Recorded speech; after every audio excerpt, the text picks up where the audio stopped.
All present, that's great, thank you. So first agenda item is to approve the minutes of the meeting held on the 17th of November.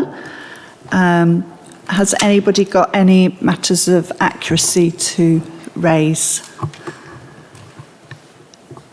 No. So are we happy to accept these as an accurate record?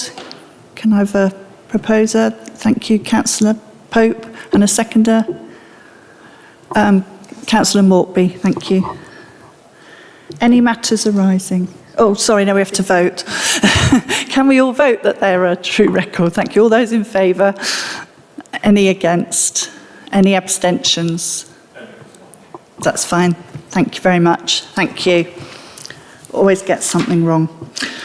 Any matters arising from those minutes that aren't on the agenda otherwise? Nothing from up here. Is anything from members? Okay, that's great. So we shall move on. And any declaration of interests? No. Councillor Creamer, do you need to declare an interest? Yeah, sorry, I'm still lost. Yeah, item 4, non-pecuniary interest. Okay, thank you. So therefore we'll move on to item 4, which is an update from Carlton Town Board. Before we move to the presentation and opportunity for questions, I'm just asked for a clarification of what our role is in relation to the board. Oh, is that not what you thought I meant? I will ask if during your presentation you can clarify to the committee, one of you, what our relationship is with the board in terms of being a scrutiny committee as well. Thank you.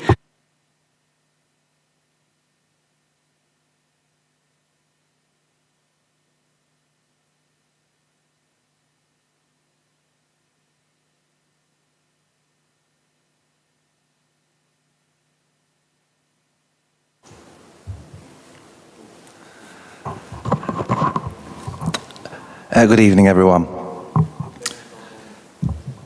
So I'm Nathan Wall. I'm the Assistant Director for Economic Growth and Regeneration, and it's a pleasure to be back here at Overview and Scrutiny with you this evening to provide a further update on our Greater Carlton Plan for Neighbourhoods. So to give an update on the background of our plan. So initially we moved from the long-term plan for towns to plan for neighbourhoods. So on the 6th of March 2024, the council was notified by the former government that the long-term plan for towns funding programme had been extended and would now include Carlton. The former government minister confirmed that each town would receive funding and support for 20 million over a 10-year period. And Gedling Borough Council, as the accountable body for the programme, subsequently established a town board and appointed Sir John Peace to the role of the independent chair as per the previous guidance. In full consultation with the local community, the board developed a draft 10-year vision for Carlton, including a then 3-year investment plan outlining how the funds would be allocated across the boundary that had been agreed. The draft plan included interventions to address the needs and priorities of the Greater Carlton area and referred to the themes of the former guidance that was in place under the long-term plan for towns. However, the board paused its work in December 2024 as the programme was paused by the government. In this period, the board had awaited the publication of new guidance and a new prospectus from MHCLG. The Plan for Neighbourhood Guidance and Prospectus was then later published in March 2025 as part of the government's development of the Long-Term Plan for Towns programme. The government then supported the establishment of new neighbourhood boards with the expectation that the board would, in partnership with their local authorities, develop a new 10-year regeneration plan alongside a more detailed 4-year investment plan for the programme as per the new guidance. The council, as the accountable body, would then be required to submit its 10-year regeneration plan and its new 4-year investment plan to MHCLG by the 28th of November 25 under the new set of guidance. The new guidance also had identified the 1st of April 2026 as the new start date for the delivery of the fund. So that would be when any proposals within the 4-year investment plan would start delivery stage and spending of the 20 million would commence. In March 2025, Cabinet approved the arrangements for the creation of a Greater Carlton Neighbourhood Board and the development of appropriate processes that would ensure compliance within the £20 million award. In March 25 also, the Council appointed programme consultants, Mutual Ventures, who would provide appropriate programme management to support the Greater Carlton Neighbourhood Board in the development of its objectives within the new prospectus. In April 25, David Stewart was appointed as the new chair of the Neighbourhood Board. It's been a privilege to work with David, who has been a governor of various Nottinghamshire schools and has extensive experience of chairing groups and overseeing outstanding work within communities across Nottinghamshire. In April 25, Gedling Borough Council confirmed its board membership with MHCLG and submitted proposals to alter the planned place boundaries as part of the programme's initial requirements. The boundary changes would include Netherfield Lagoons, Stoke Bardolph, Mapley Local Centre, Lamley Lane Recreational Ground and Gedling Country Park to enhance green space, recreational and retail opportunities within the plan. So here's a picture of some of the members of our neighbourhood board, and further details from board membership and the Greater Carlton boundary can be found through the following link or web address on this page, and all slides from this presentation will be shared with the group following today's update, so you can access this. So in June 25, we really started to work toward preparing for delivery with our neighbourhood board under the new set of guidance. So we started working with the board to develop the board's vision, investment priorities, and new interventions under the pending 10-year regeneration plan. So in June 25, the Neighbourhood Board took part in a working group activity led by Mutual Ventures to review and refine the work from the long-term plan for towns progress that took place in 2024. The findings of the session and outcomes would be vital in shaping the new proposals for the Greater Carlton Plan for Neighbourhoods. The session was informed by feedback and data from MHCLG, the long-term plan for towns consultation, the public consultation that took place across the community in 2024 for residents and stakeholders. And then other recent council consultations were taken into account also, as well as relevant strategies that could influence and shape the plan for neighbourhoods, such as UK SPF and local growth frameworks. So, in addition, over the summer of 25, programme consultants Mutual Ventures then led a targeted engagement campaign with key stakeholders to support further the development of the 10-year plan and 4-year investment plan.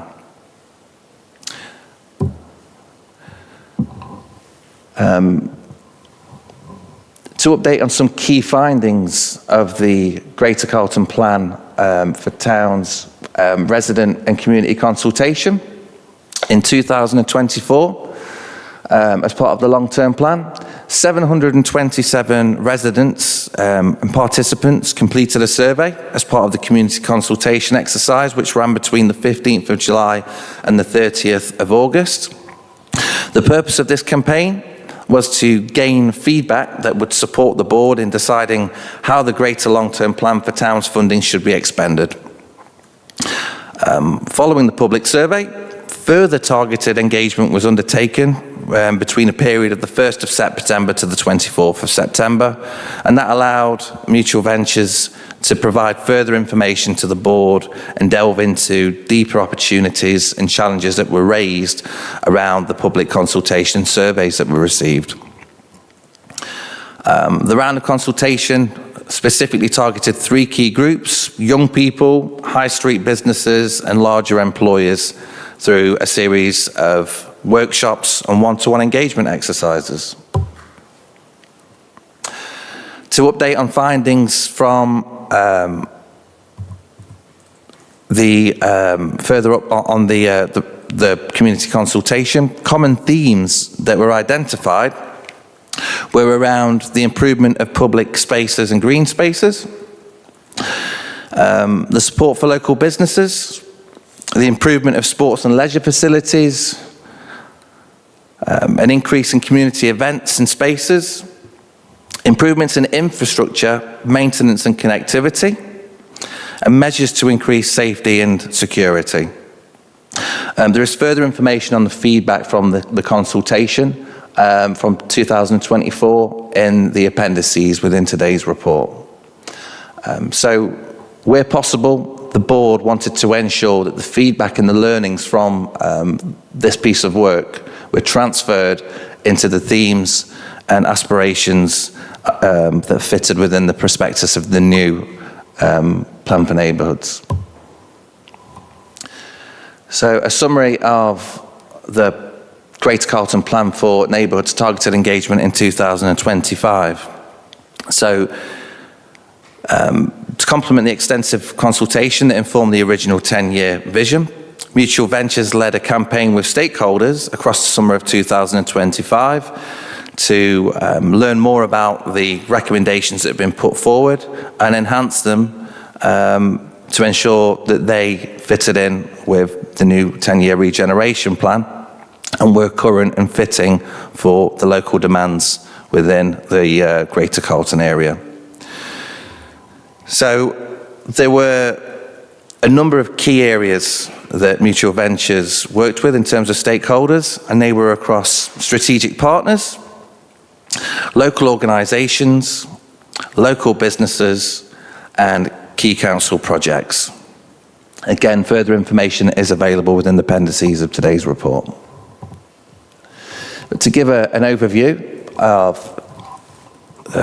some of the work that had been undertaken, Mutual Ventures had consulted with strategic partners, including MCA, the PCC, and the County Council, and they gathered a number of key pieces of consideration to take back to the board that really shaped proposals within the plan. They undertook work and conversations with local organisations such as the Gedling Conservation Trust, Netherfield Forum, and Colwick Parish Council, and captured some really insightful feedback into how the plan could be used to support the area.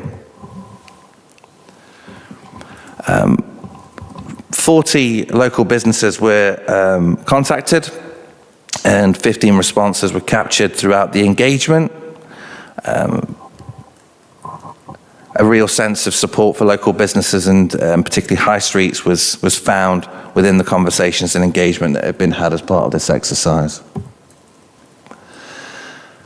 And then Mutual Ventures also worked with council officers to see what existing research they had and what key strategies and priorities they considered were essential for the area's needs as part of the plan.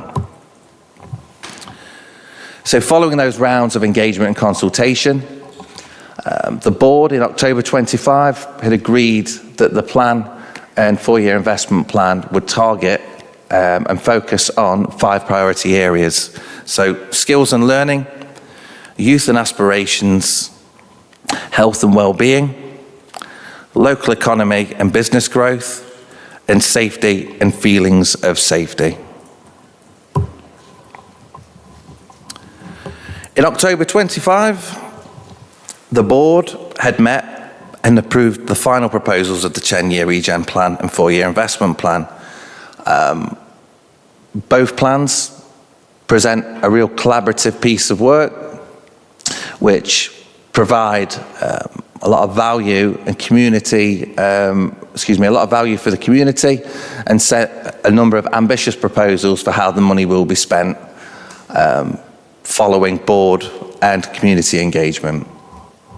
Both plans were successfully submitted to MHCLG ahead of the 28th of November deadline, and along the way received positive feedback from MHCLG and the East Midlands Combined County Authority.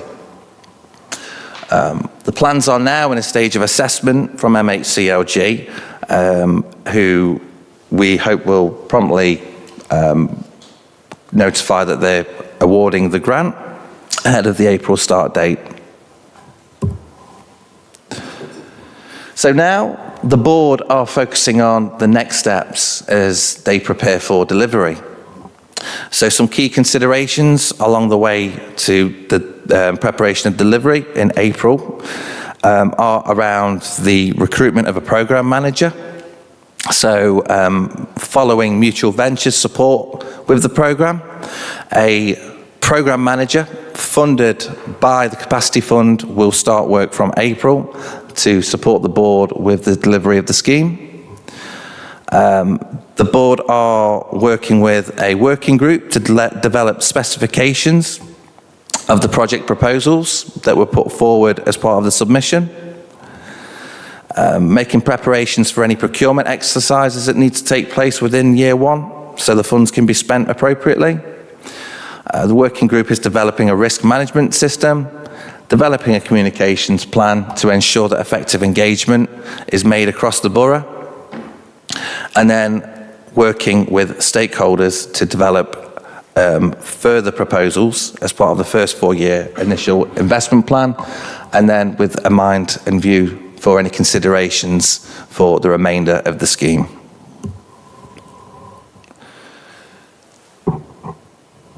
So the working group is meeting on a regular basis, reporting to the board, and ensuring that there are a number of key actions that make sure that all of those proposals are developed with clear delivery plans to ensure that the allocations that have been made within year one are delivered and completed following the MHCLG guidance. So to give a quick summary through some of the proposals that have been put forward within the 4-year investment plan.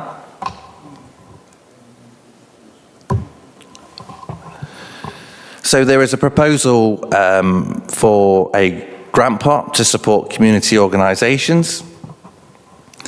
So £260,000 will be made available for organisations to bid on projects, and that will be borough-wide, but boundary-specific wide within the Greater Carlton Plan for Neighbourhoods. An improvement of green spaces programme. Local retail centres vision and delivery plan, including shop fronts and improvement grants. Again, another one which will be boundary wide.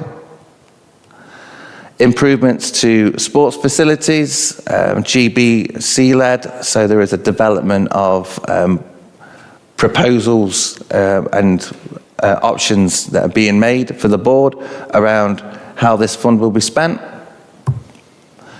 There is a grant pot opportunity for sports organisations across the community to apply for. The intention is to support businesses with a further business advisor scheme to run from year one. There will be a Greater Carlton skills audit, which will allow the board to identify the skills priorities within the area and work with strategic partners to ensure that there is a pipeline of career opportunities available for our residents within the boundary. There is also a Greater Carlton Investment Pipeline Readiness Programme, which is to be run.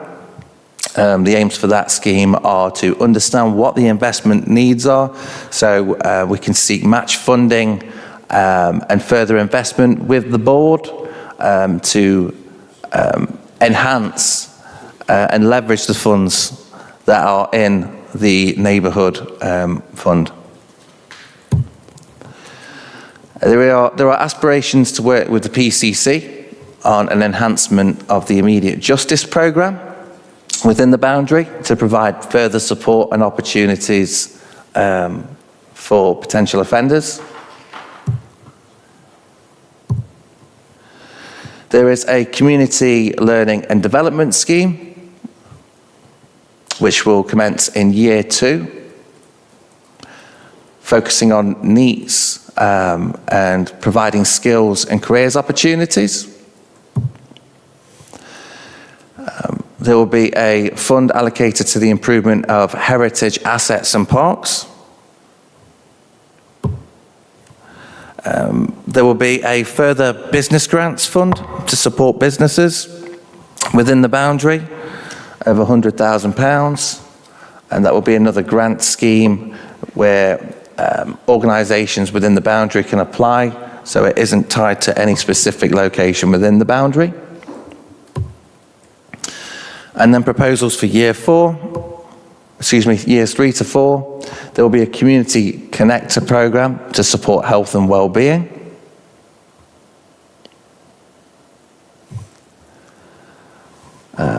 And that concludes the proposals. The proposals are being worked through by project leads in conjunction with the neighbourhood board, who are influencing and giving their approval on how those projects will be delivered.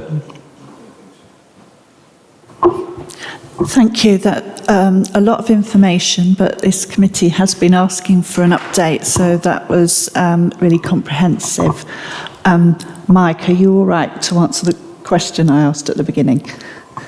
Yeah, absolutely. So thank you, Councillor Pope. So I think what Nathan's presentation has been absolutely clear, that this board sits outside of the council. So the council are the accountable body. And when the guidance was first published by MHCLG, the role of the council was to ensure that a neighbourhood board was put in place, comprising of a chairperson. It must include the relevant member of parliament, which it does, and the other members of the board. We have membership of the board from Gedling Borough Council. So we have Councillor John Clark on the board. Currently, Councillor Creamer is substituting for Councillor Clark. The other board members comprise of members of the community and business. So that's the makeup of the board.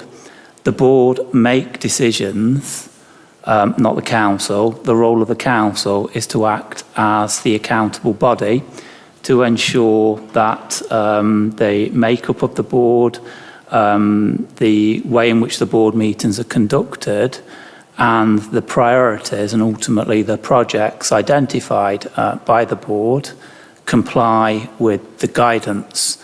So that's the key reason that there hasn't been scrutiny of this committee, because the actual decisions are made by the board. There was a report that Nathan referred to in his covering report and also in his presentation that was approved by Cabinet at the back end of last year. And again, that was a procedural requirement confirming that Cabinet, so Gedling Borough Council, as the accountable body, were content that the regeneration plan and the initial 4-year investment plan are in full conformity with the guidance. So I hope that clarifies the question that was asked, Councillor Pope. Thank you. So any other questions? Councillor Smith and then Councillor Maltby. Thank you, Chair, and thank you, Nathan, for that update. I must apologise for my comments and questions, because I do think, and I said this at the last meeting, I think it's highly unfair for you to have to stand there with Mr Avery and respond to comments and questions on something that you have absolutely no direct control over, delegated from councillors whatsoever. And I think that's a shame. We should have the board chairman there tonight facing these questions. And I'll tell you why, because I'm really frustrated. In fact, I've never felt so deflated over grant funding coming to Gedling than I do right now. I could cry for the residents, and I'm genuine about that. I am genuine. We've got 20 million quid allocated to this borough, and we hear meeting after meeting after meeting how underfunded we are, how every government of every colour has turned their back on Gedling, and it's time we had some money. We got given £20 million. In 2024, we've spent £0 and 0 pence. Of all those projects you've come forward with, not you again, sorry, the board have come forward with, we're going to allocate £60,000 of 20 million to EMCA, that, by the way, have £1.4 billion of their own money and put £19 million into reserves last month because I sit on the audit committee. Gedling is going to give 60 grand of its 20 million to them to come up with strategies and investment opportunities. What a load of nonsense. It's nonsense. Nobody that anybody can say on that top level or at the board can convince me otherwise. That is bonkers.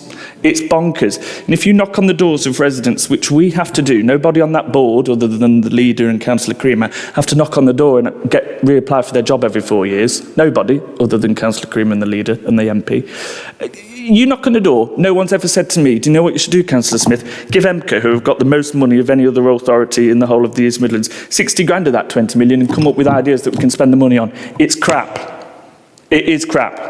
And it's beyond frustrating. It's beyond frustrating when we've got play parks that parish councils pay out of their own money because Gedling doesn't give them money. When you've got play parks that you have to raise money for, and I have to go to meetings of the primary school PTA and have to raise £100,000 through raffles throughout the year and it's summer fates, yet we're giving 60k to EMCA. I'm sorry that I'm being so direct, and it's definitely not aimed at you or you, Mr Avery. It is crap.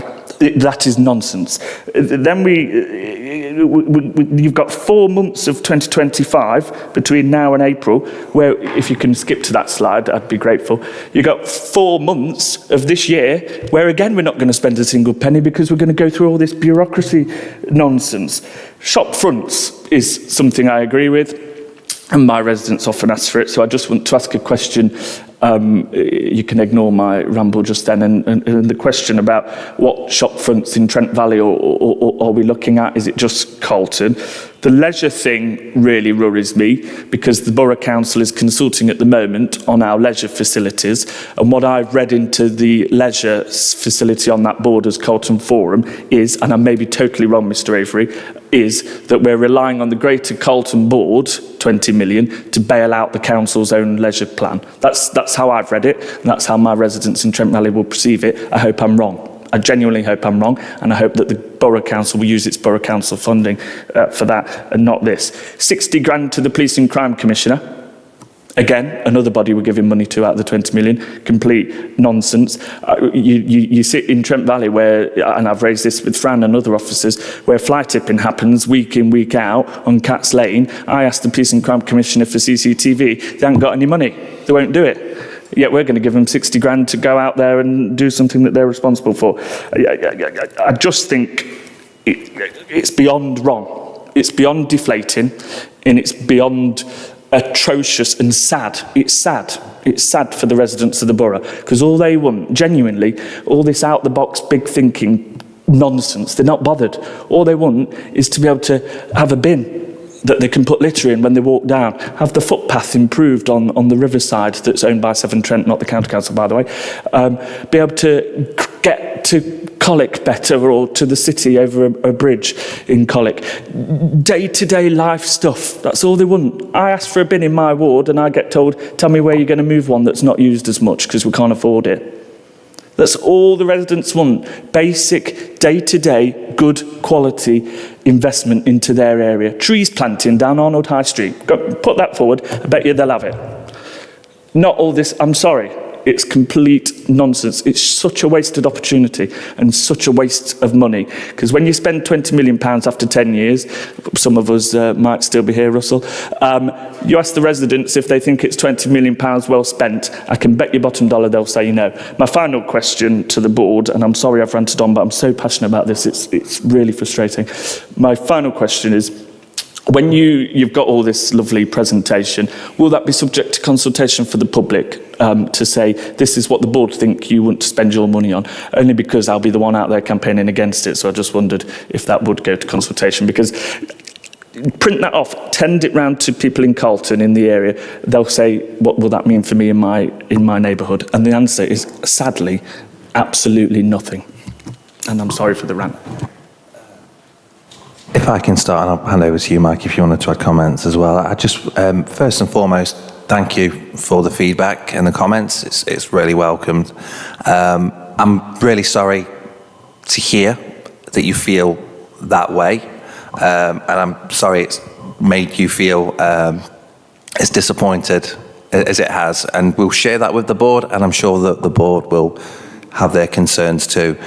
If I could just clarify for you, I appreciate your opinions on the investment to EMCA around the pipeline readiness.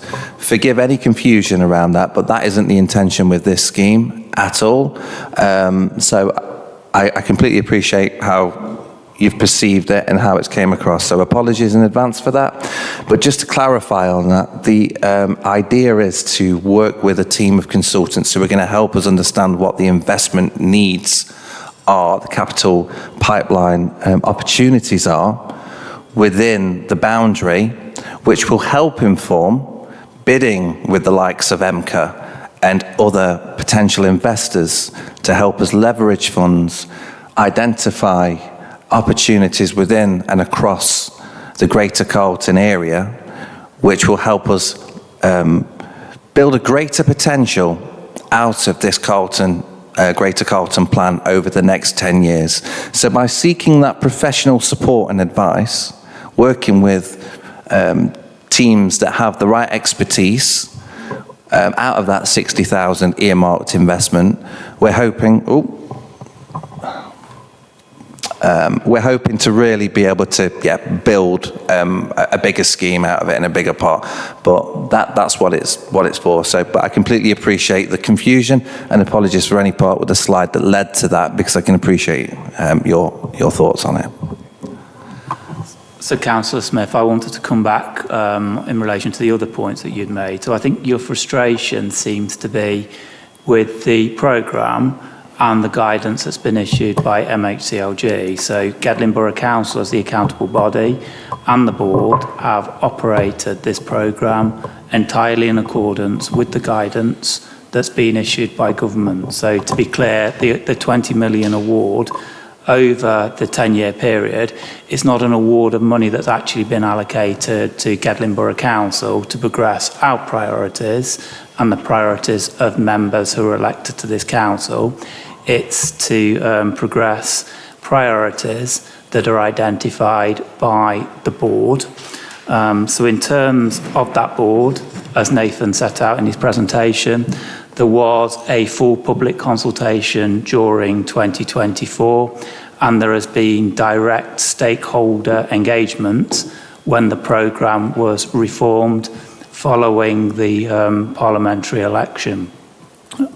That consultation has shaped the priorities of the Greater Carlton Town Board. So there's the guidance, there's a public consultation which has been undertaken, and the board have identified their priorities and future projects having regard to, as I say, the guidance and the public consultation. So, you know, in terms of criticism of the board, they've acted entirely in accordance with the guidance, and officers of this council, including Nathan, myself, the Chief Executive, and the Deputy Monitoring Officer, have sought to ensure that this programme does operate in full conformity with the guidance.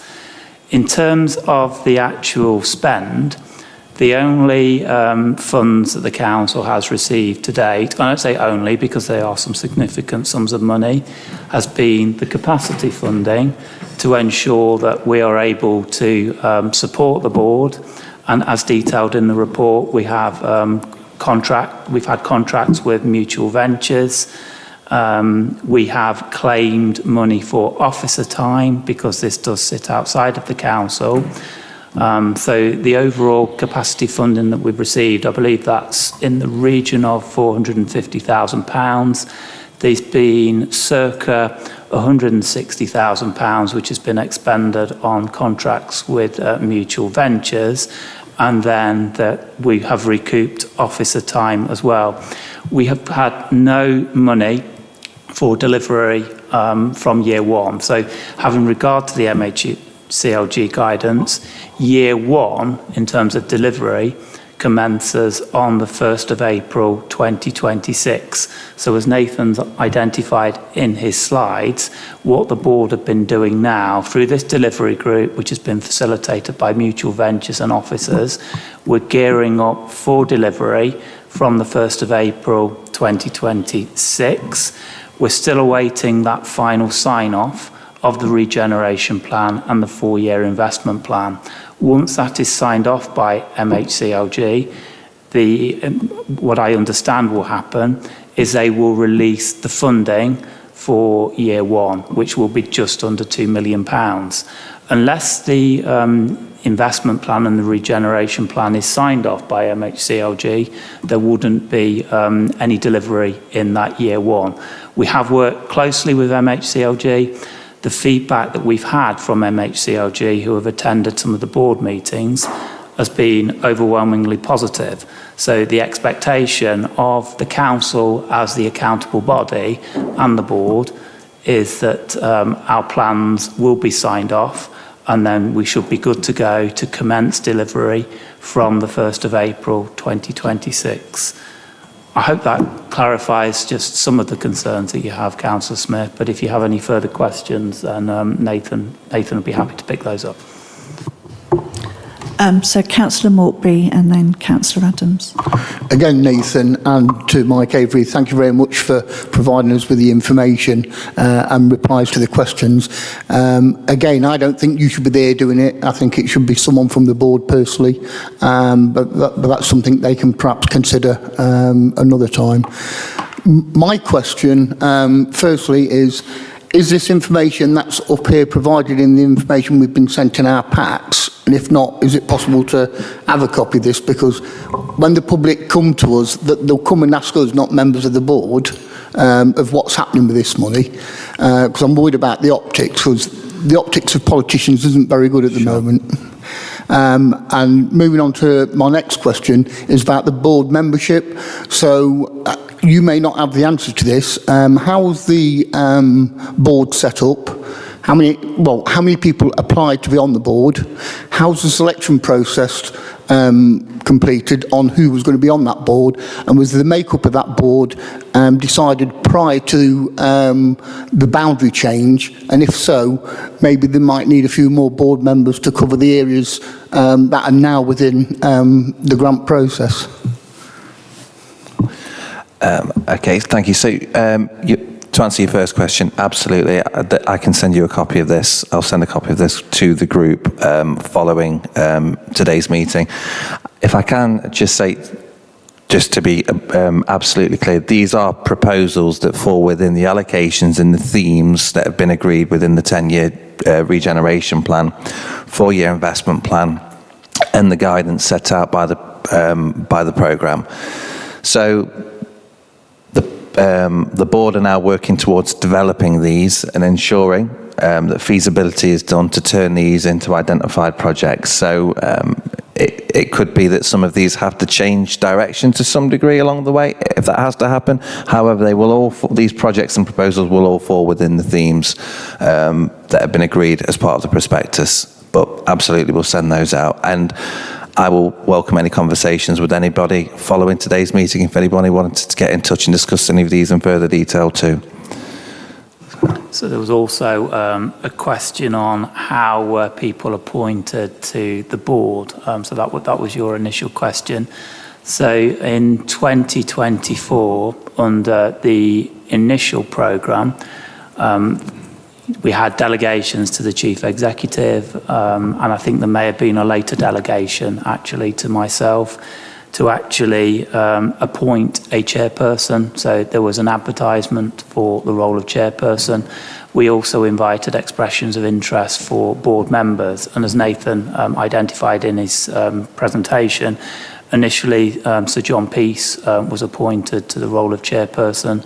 Following his resignation, what we did last year is we repeated that process again, and we invited further expressions of interest for a new chairperson to take over the great work that Sir John Peace did in his time as chairperson. So we've been quite open in terms of how it is that we were going to appoint to the board. So actually selecting the board members, that was a role, and getting the board up and running, that was very much a role of the accountable body. So, again, we sought to ensure we have the correct representation. So there's a requirement, as I said earlier on, for the MP to be a board member. There's a requirement for one of the members to be from the Borough Council. That is a specific requirement.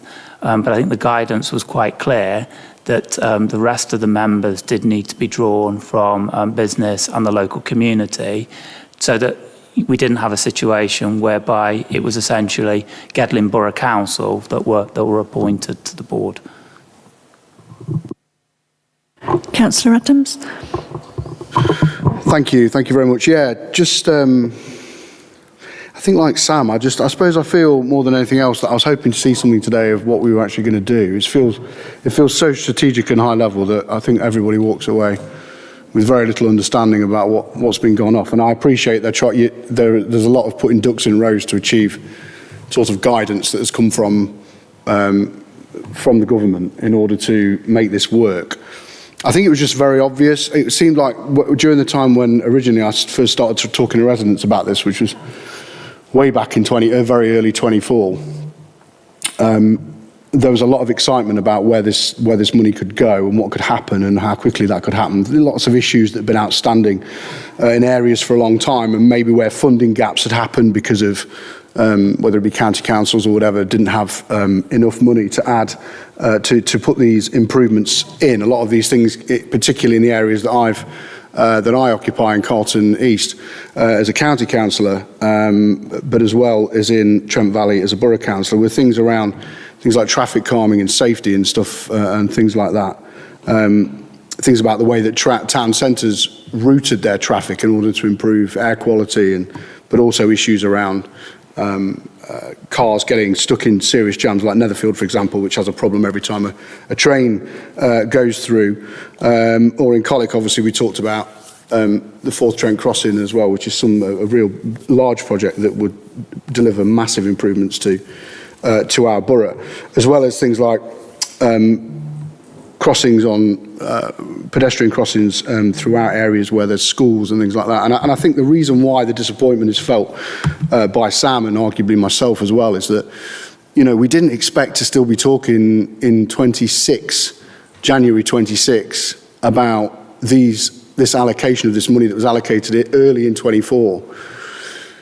Of only just about to be being spent. And I think that stems from a belief that we feared when this first came out that a lot of this would be swallowed up in bureaucracy. And a lot of the time when these bigger projects come in, you find things like these programme managers being allocated. I mean, the programme manager, I assume, is a requirement by government, or is that something sort of the board's come up with of its own idea? And Councillor Smith pointed out very clearly in the fact that residents want to see those changes on their streets rather than, and it is a lovely presentation. I'm not going to say anything wrong about your presentation, and I mean in visual sense as well. Text could be a bit bigger, but we can't have everything. I need better eyesight as well, which, Yeah, that's it. I know they're here, but they work short, but then they don't work long. I don't know. But, you know, so I think, you know, and as nice as that is, I don't think I can walk around really with anything tangible today and say, well, guess what, Mrs. Jones, you're going to have some special allocation that's going to involve pipeline readiness. I mean, she's going to look at me like, you know, like I've just fell off the latest boat, or bus, even bus might be more suitable, and bang my head. And I think that's sort of what I'm getting at. I don't think there's anything really tangible here that I can explain to residents that says to them, this is going to be on your street, in your shopping area, at this moment. And that feels really frustrating. It's taken this long. And not just taken this long, but also we're no further down the line to realising what that is. None of those, it's seeing those decisions in literally, I hoped when you said there was a presentation, I was going to get a list of things that were coming, and when you said stage 1 to 2, I think was the first one it said. I was hoping that was going to say, right, here we go, the first thing that's going to happen is we're going to get something on this street, on this road, but I haven't got that. And I feel like that's what's really missing here. So I suppose my question from all of that is, when are we going to get that? No, fully appreciate the comments. Fully appreciate the comments, and hopefully we've supported throughout the presentation today in the report that the board have worked with the guidance that has been set out. So the timelines have been laid out with a delivery stage from April, and so that's why nothing's been delivered yet, unfortunately. However, in terms of answering your question, in terms of when are you going to see actual things, that will be from April this year, because these proposals will now turn into specified projects with specifications. So to answer the question in terms of when you're going to be able to see something a bit more tangible, that activity for year 1 is taking place as we speak now, in the run-up between now and April. So I'll be more than happy to come back at a later point and provide a further update on where we're at with the specifications and projects from the year 1 delivery, which will give you a much more greater tangible visualization of what delivery looks like throughout year 1 and as we approach year 2 as well. So just to be absolutely clear, Councillor Adams, what we can do once approved by the board, so in a couple of months' time, we will be able to provide you with a list of projects which will be undertaken in year 1. So that will be a clear list that you can go back to residents with. These are the projects that have been agreed by the Greater Colton Board, and they will be delivered in year 1. Just coming back to you again on your point around funding and delivery. Again, you know, when I responded to the concerns raised by Councillor Smith, I think your concerns are more around, in my view, the MHCLG guidance rather than the way in which the board has operated. As I've said, the board has operated entirely in accordance with the guidance. In terms of the funding, it's MHCLG which have determined that no funding for delivery will be released until year 1, which commences on the 1st of April 2026. So we haven't got any money to deliver projects at the moment. It's only capacity funding that we've got, and that's the same nationally. So it's not Gedling and the board which have been slow. We've just operated in accordance with the programme. So there is currently there is no delivery money, and that's why nothing has been delivered. The board are not at fault for that. Quickly, because I've got other people. Sorry, I know. I really went on as well, didn't I? I didn't mean to. Just quickly on that then. So who made because obviously the board was started off in 24. When was the decision made to then, was it originally going to be 25? And the issue with the change of government pushed it to 26? Or, you know, were we always looking a year lead time before we started, and then we ended up with a 2-year lead time? Who made that decision for that date? So the programme was paused following the parliamentary election in the summer of 2024. We didn't get the revised guidance for the new programme until later on in that year. So I think it was around November of 2024 when we had the updated guidance. So the programme was paused. So my understanding was the programme was paused so that the government could, you know, determine whether or not it was affordable, because there were concerns that the programme may get scrapped and may not continue. Okay, so I've got Councillor Duncan, Councillor Whiting, Councillor Brocklebank, Councillor McCrossan and Councillor Creamer. So Councillor Duncan. All right, thank you. Thanks for the presentation. What I'm going to say is going to be based on the papers that we've had rather than your presentation. Although, firstly, I would recommend to Councillor Adams that he looks at varifocals. They're absolutely brilliant. Yeah, I would agree that it is overly bureaucratic. Looking through the figures, there's an enormous amount of money seems to be allocated to bureaucracy.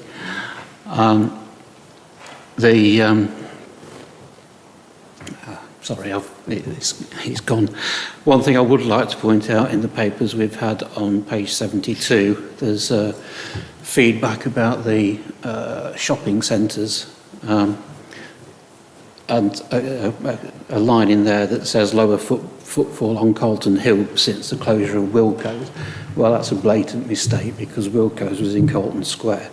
And I think Carlton Hill and Carlton Square both need treating as separate places because they are not the same thing just because they're in Carlton. They're a mile apart. So that needs to be resolved.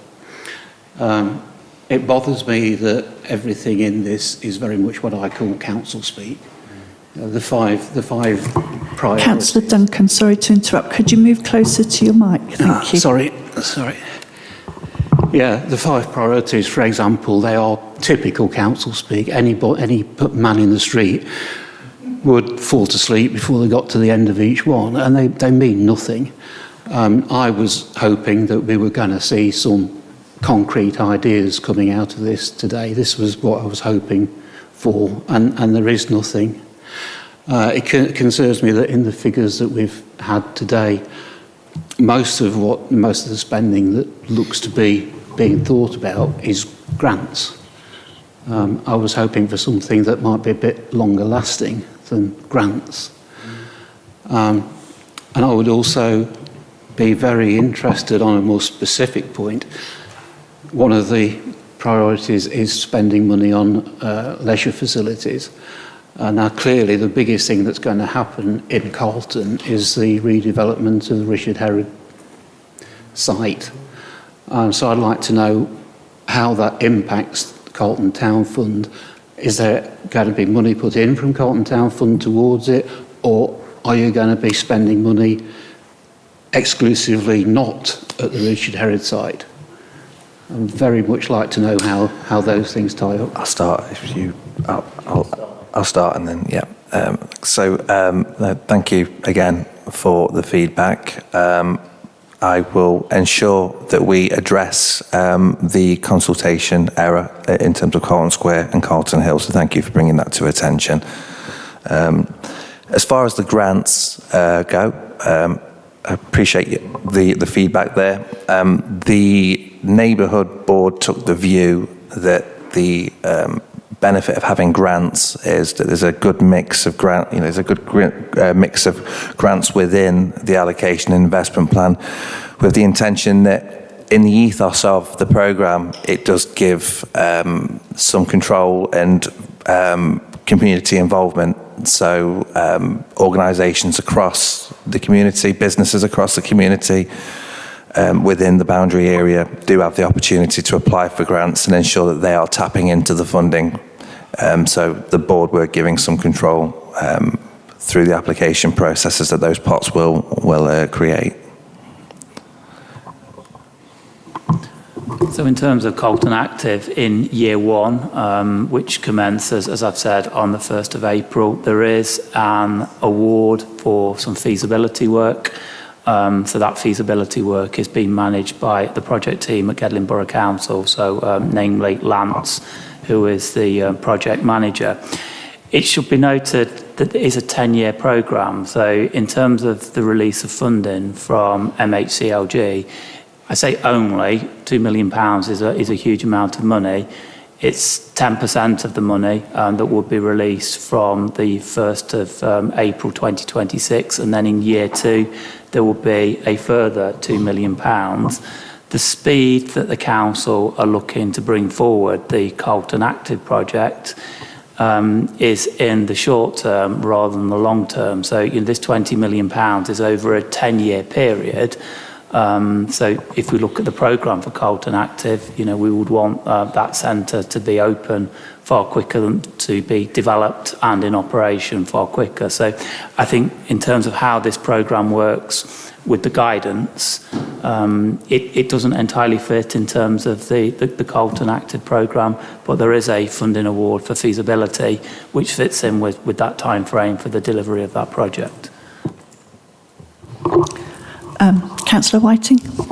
Thanks, Chair. Can I apologise in advance to colleagues that have to leave the meeting at 7 o'clock for childcare purposes? I don't want to repeat everything that Councillor Smith and Adam said, but I agree with almost everything. My specific questions, I guess, is the guidance or is the board going to cap the amount of money that can be spent on consultants in this process? Because I think you said, Mr. Avery, already 160,000 has been spent. That's nearly 1% of the total that's gone on consultants before we've even had a pound through the door. So is there going to be a cap on that? And also, is there going to be a cap on the amount that we can recoup as Gedling through our officer time? Because some might argue that that is work that the council should be doing anyway, rather than relying on this external funding. My second specific question is, you mentioned that soon we'll get the list of projects for year one. That's good news. But are we going to get provisional projects for year 2 and 3, or are we going to have to go through this process every year? Because those of us, myself and I'm sure others, have put in specific project proposals for our wards, and our residents will be coming back to us and saying, what about X, Y, Z that you said you were going to lobby for? Are we going to have to say, well, it's penciled in? It'd be really good if we could say that's penciled in for year 7 even, or whenever, rather than come back and see me in a year's time and we'll go through all this process again. And the third point is about the boundary change. Are there any safety mechanisms within the process to stop a future authority, which Gedling may or may not be absorbed into or split into, coming in and changing the boundaries again and suddenly saying, oh, we've got this area near the boundary that needs a bit of money spent on it, so we're going to divert it, some of this money away? Or is the boundary more fluid than we might hope it would be? Okay, thank you. So addressing each of your questions in turn. So in terms of consultancy, that has been paid for in its entirety by capacity funding. So the Greater Colton Town programme, as you've seen from the presentation that's been provided by Nathan, is complex in terms of setting up the board, providing that support to the board, and without the capacity funding, we wouldn't have had that resources internally to support the board. So we did need that capacity funding, and we, as I say, we wouldn't have had that capacity, and hence we needed to bring in Mutual Ventures.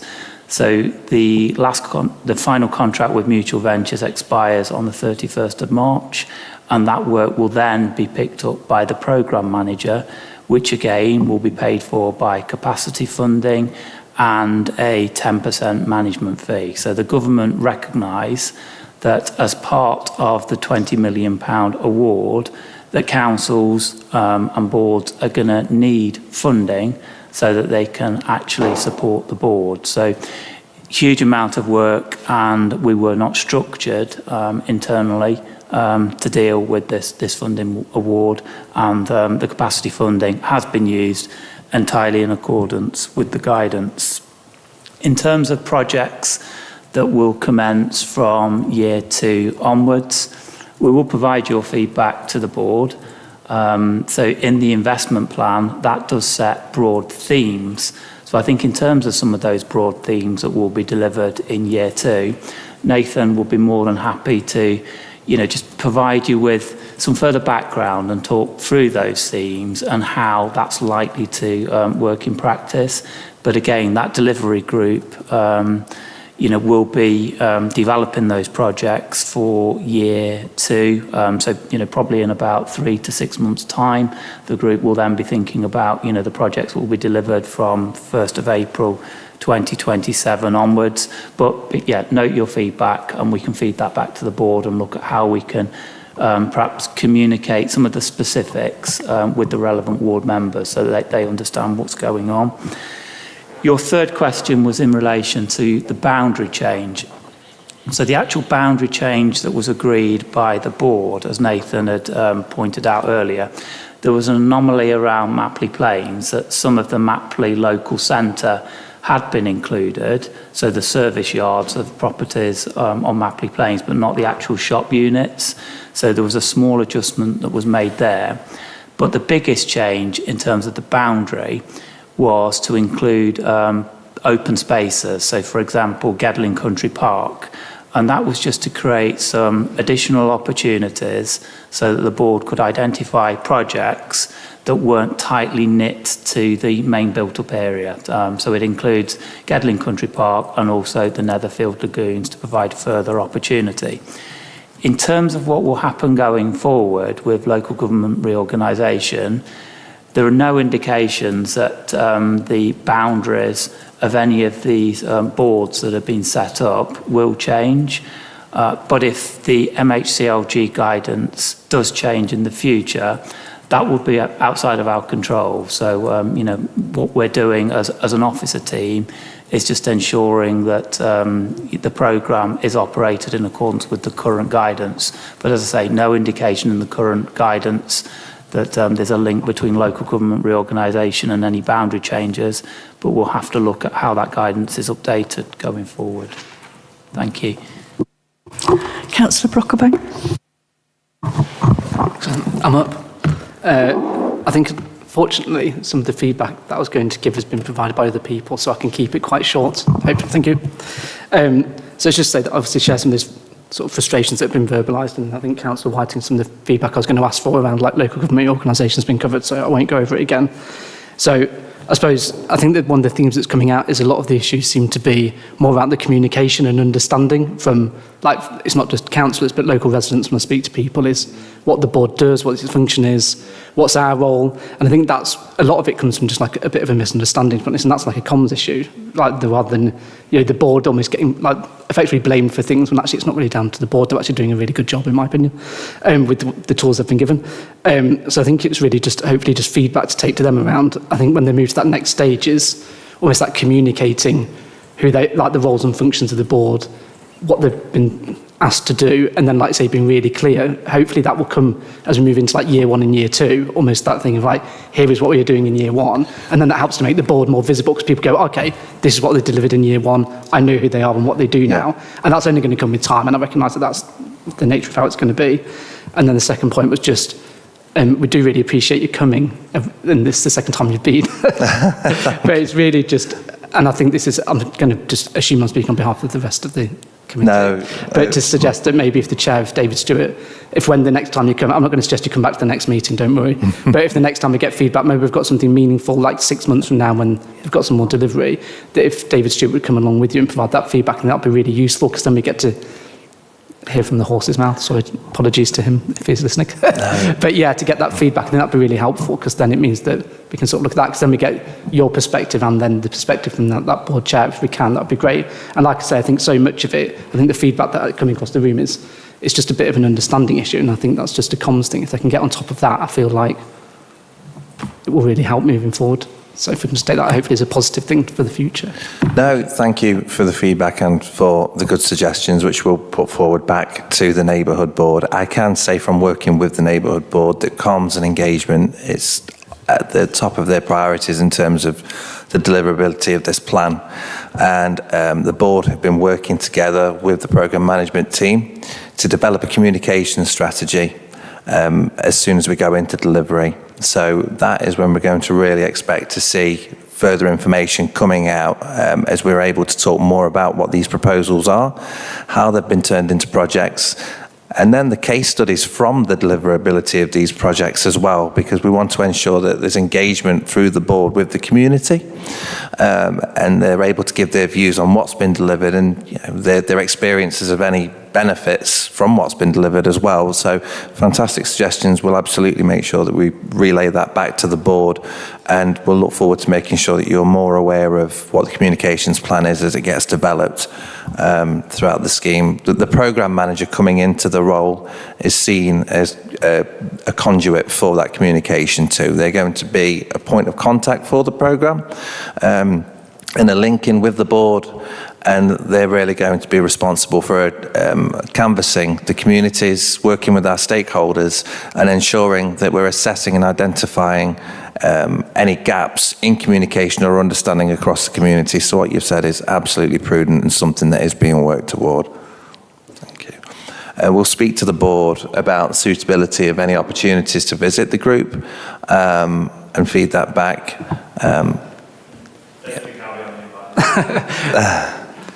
That was going to be one of the suggestions, is if the people don't want to come to think, if there's an opportunity for people from the Scrutiny Committee to go and meet with the board outside of this meeting, then I'm sure there'd be a number of takers, looking to my left, that would be happy to engage. Like, not necessarily, because I don't think it's about adding more and more people onto the board, because I don't think that's the answer. I think the make of the board is, like you say, it's not meant to be a political talking shop. It's meant to be a board that gets the local community involved. But it'd be useful to have those councillors be able to have that input, because then we feed back to our residents. It'd be really good to, because then we can get out there and make the case for it as well, because at the moment it feels like, like that's what I've made the feedback. So any opportunity even outside the committee to go and meet with them that can be facilitated, that would be great. Respectfully, we'll take that one away and we'll feed back once we've had an opportunity to review that with the board and others. Thank you. Councillor McCrossan. Yeah, just following on from Councillor Brocklebank's point, which I was going to make, and thank you again, Nathan, for the presentation. I'm sure David Stewart would be pleased to come along and add in future for clarity and transparency of the process once the ball starts rolling.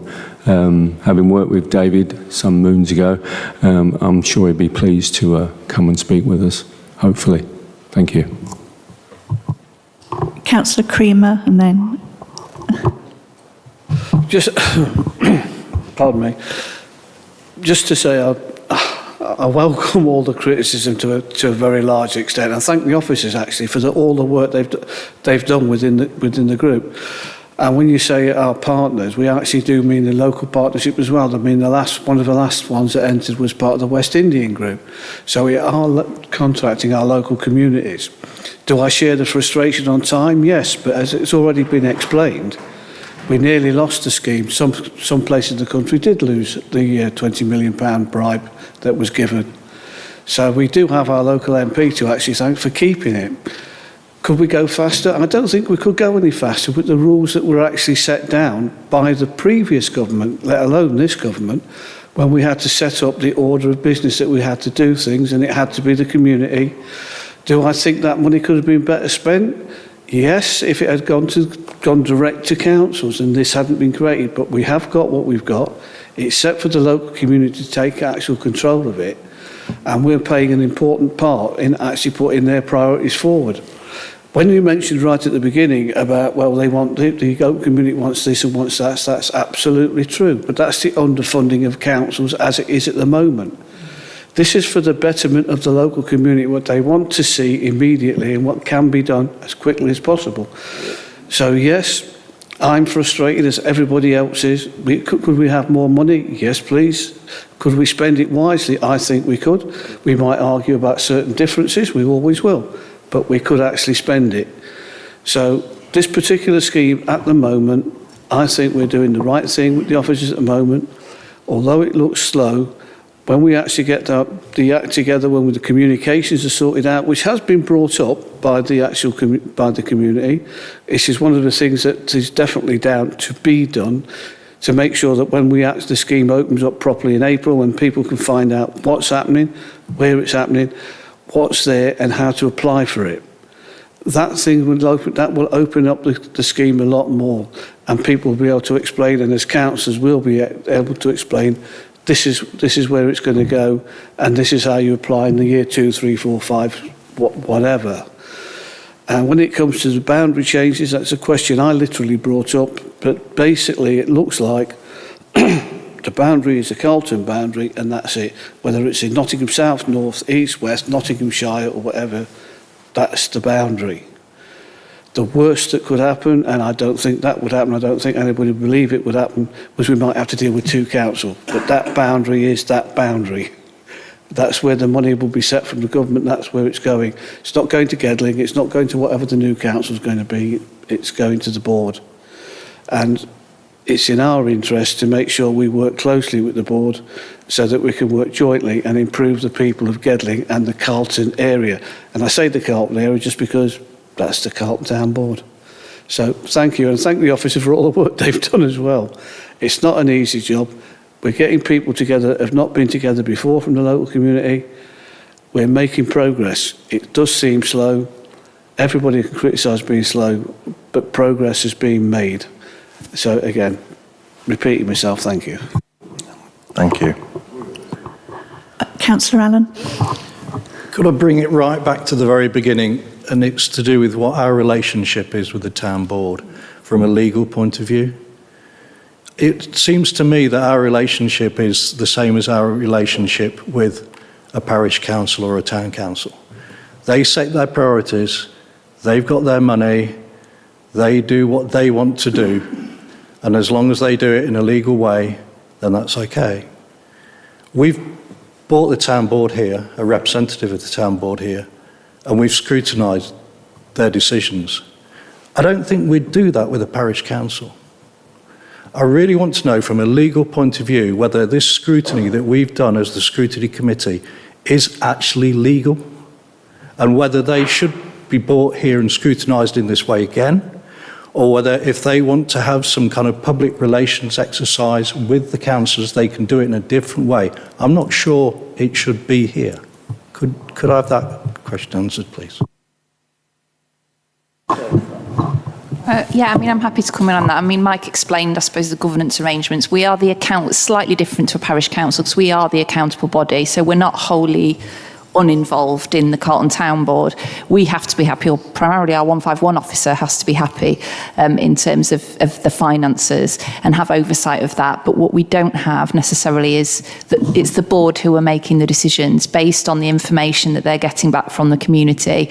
And as Mike Avery said, our job is to be the accountable body, to make sure we're happy with the finances and to make sure that the board are following the rules of the as set out within the prospectus. So it's slightly more involved than we would in the governance around parishes, say.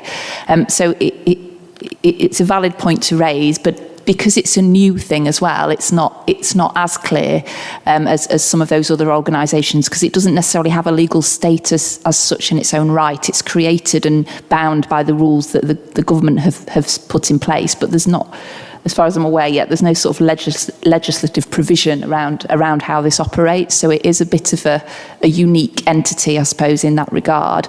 But as I say, from our point of view, the council's point of view, we want to be happy as the accountable body that things are being dealt with, managed, spent in the right way. So I suppose from linking this committee into that, I suppose the scrutiny of that and the decisions around that thus far have been taken by the executive, by cabinet, and obviously it's the function of this group to examine, look at, scrutinise some of that activity. So there is a link through, so it's not wholly unreasonable.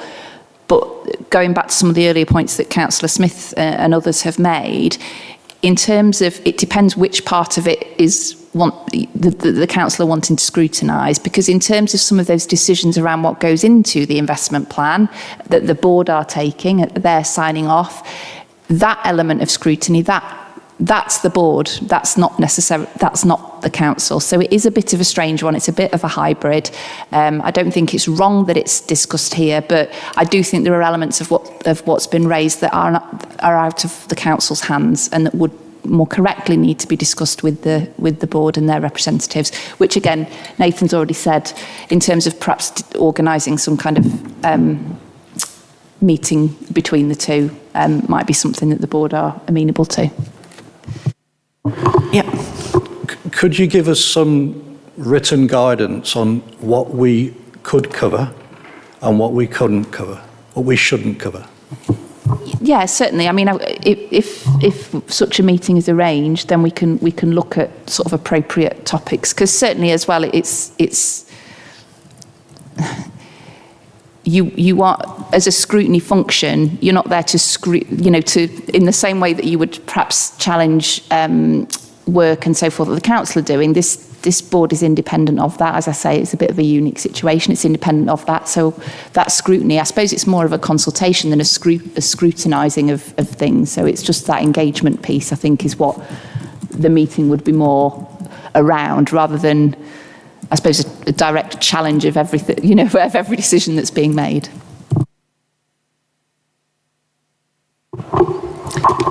Thank you.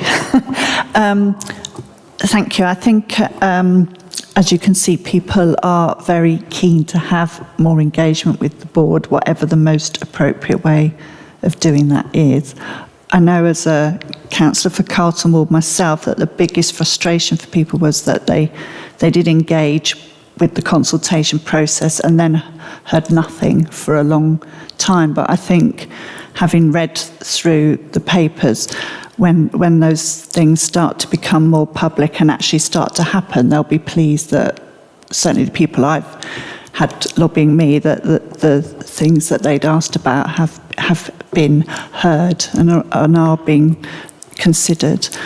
And I think, as others have said, that as a link between people and the board, then we are a useful resource, and that there does need to be a way of engaging so that those projects become more well known and more engaged with.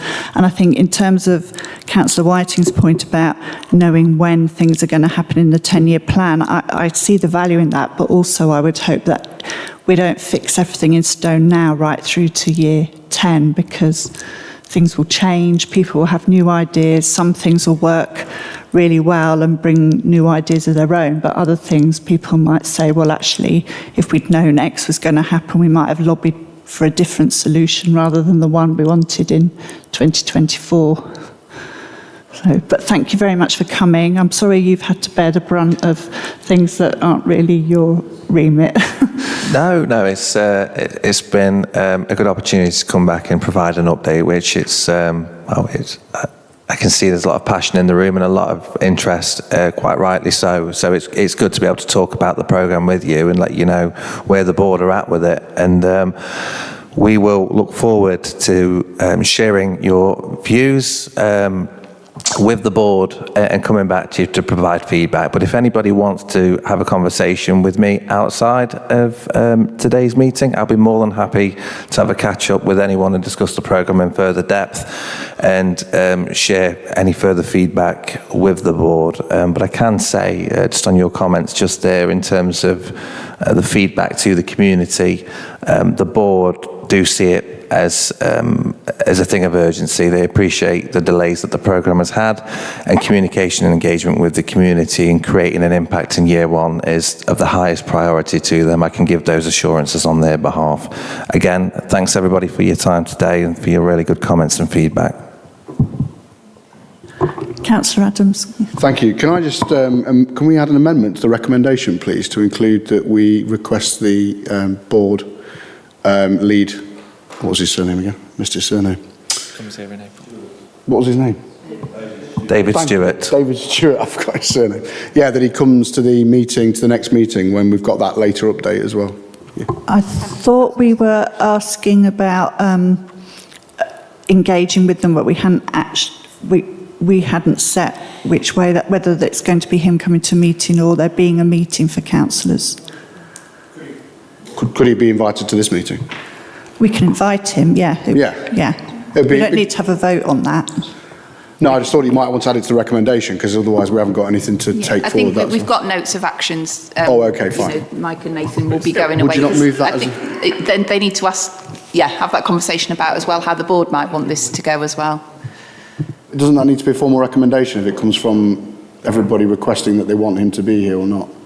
I think, again, going back to my earlier comments made about the way this works, you're not scrutinising the board, if you see what I mean. So absolutely, in terms of arranging a meeting or discussion or finding out more information and engagement with them, I think that might be a way forward. I suspect there's going to be fairly regular coming back to this committee anyway on the Carlton Town Board, which the chair himself might well want to attend, yes, but I took from this that there was to be perhaps a wider discussion between the board and this committee. That's a recommendation then. Is that not a recommendation from this meeting then? That's really great that that's a commitment. Yeah. But if we don't add, the recommendation is to note the report. We've noted the report, but we want to set up that meeting. So that's the recommendation. So it was specifically the request to come to this committee, though. Can we perhaps have a conversation about engagement between the two groups? Yeah.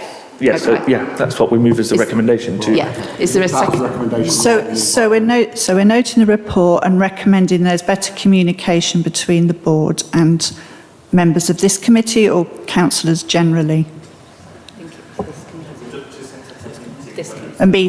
To set up a meeting. If you're recommending that, do I have a seconder? Thank you, Councillor Smith. All those in favour of that? Any against? Any abstentions? Thank you. Thank you very much. Thank you. So, page is shut. Moving on to agenda item 5, complaints and compliments update will be given by Fran. Thank you. Thank you, Chair. So this report was previously presented to Cabinet in October of 2025, and it provides a largely statistical overview of complaints received in the financial year 2024 to 25.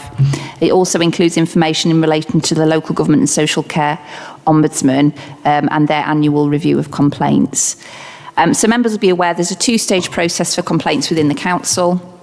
If customers are then not satisfied at the end of stage 2, the complaint can be passed to the Ombudsman for investigation.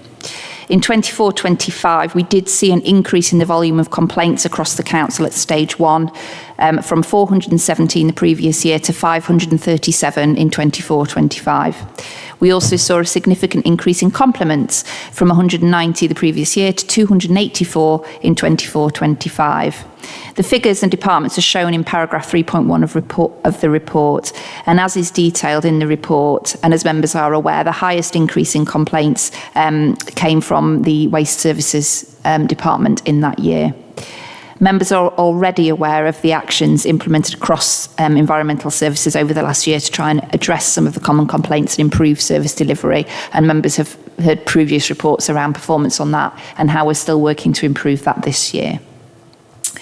In terms of compliments, the largest proportion were to our leisure services teams, who did have excellent performance in 24-25 and continue to do so this financial year.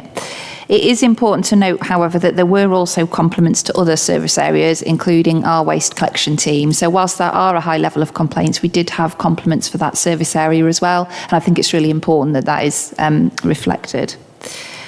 At stage 2, again, the levels were slightly higher than the previous year, which reflects the wider increase in complaints.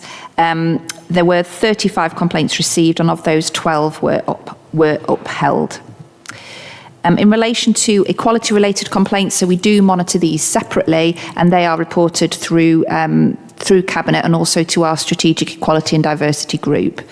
We had 68 equality-related complaints in 24-25, and again, they were predominantly linked to non-collection of waste where an assisted collection had been requested by the resident.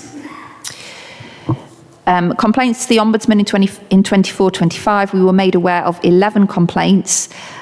6 complaints were premature, which means they were sent to the Ombudsman and the Ombudsman kicked them back because they have to go through the Council's 2-stage process first.